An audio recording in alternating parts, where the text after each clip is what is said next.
With every other asset on earth, anything else you can own, houses, gold, silver, commodities, stocks, bonds, when the price goes up, the supply increases. If I increase the price of any stock by a factor of 10, the company issues more stock. Of course. Bitcoin's the only thing in the world that's inelastic to price. If the price of Bitcoin triples, you can't make any more. If the price goes up by a factor of a million, you can't make any more. In engineering, there's something called conservation of energy. And the whole point of conservation of energy is energy can either be made or destroyed. There has to be conservation of it. The mathematical metaphor, the mathematical analogy to that is proper math. 10 plus 10 equals 20.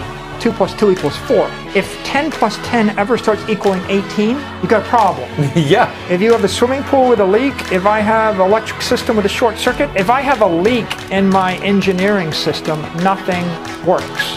Nothing in the world of ocean engineering, aeronautical engineering, electrical engineering, nothing works unless you respect conservation of energy. The problem with inflation is inflation does not respect conservation of energy. I've got a leak in the system. I've designed a currency which is not conservative. So properly understood, if you said, I want a conservative money supply, a conservative money supply would be there's $10 billion in the economy and nobody prints anymore. Right. And that's the Austrian economic sound money principle. Bitcoin is a conservative monetary system. It's the first system that respects the laws of thermodynamics, and the laws of physics, and the laws of math, which means it is true and pure. It has integrity. If you have integrity, if you have something which is true and pure, and you have durability, then you can build a family around it, a life around it, a company around it, or civilization around it. Steel is concentrated energy in metallic form. You ever walk in a steel plant and you look at the energy going into steel refining? Yeah. It's concentrated energy. The history of the human race is the civilization that channels energy most effectively always wins. Steel trumps iron. Iron trumps bronze. Bronze trumps rocks. Bows and arrows trump the guy with the spear. The guy with the spear beats the guy with the knife. It's always a matter. If you have air power, you beat land power. Sea power beats the army, and nuclear power trumps everybody. And so if I have steel, I have concentrated metallic energy, I can create a skyscraper punched up 100 stories in New York. How long will it last? 100 years. How long will a steel ship last? Longer than you will last, as long as it doesn't corrode. Wooden ships? Not so much. Wooden ships rot, right? You want to build a building and punch it up against gravity and hold it 100 years, you need concentrated energy. If you want to build a trust fund that'll last 100 years, how do you save $100,000 for 100 years and give it to your great-grandkids? You put it in the US dollar, you use 99% of your economic energy. You put it in gold, gold supply doubles every 30 years. The gold bankers keep inflating the gold. Maybe you lose 90% of your economic energy. But that would be a lucky happenstance because just about every country on earth seized the gold from their citizens in the last 100 years. Everybody, even the US, they take your gold.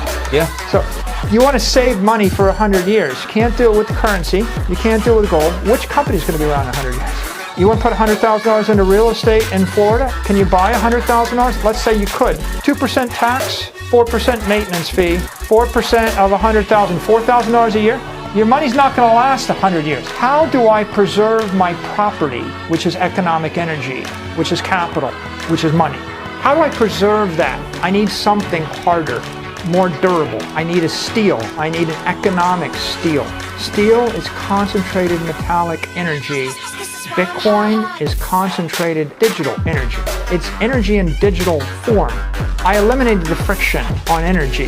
What's the half-life of energy? I take a megawatt of power and I sell it at 12 cents a kilowatt hour. I have about $1 million. Okay, I give you $1 million of electricity. How long can you hold it in a battery? You lose 2% a month. You can't hold it very long. You're going to lose 24% depletion rate in a battery of electricity. How do you send $1 million of electricity from New York to Tokyo? You can't. You can send electricity 500 miles over a power line, you'll lose 6%. Send it 10 times, you'll lose 60%. It doesn't move.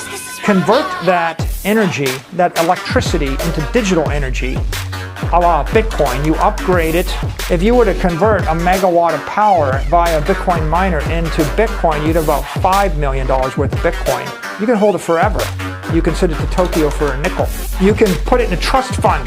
Bitcoin's going up 170% a year for a decade. The S&P 500 index is going up 14% a year on average for a decade. Gold, it's flat. It's not going anywhere. It's getting demonetized. It's a dead rock in a basement. It's not fast enough. You can't put gold on an iPhone. Gold's getting depleted, inflated, and manipulated away by the bankers and the miners. So Bitcoin is simply pure economic energy. These engineers, Satoshi and all of Satoshi's compatriots, what they did is created an engineered monetary asset on an open, permissionless network that anybody could participate in. Any country, any company, any individual. You don't need a bank. You don't need to ask permission. It is the ultimate egalitarian system.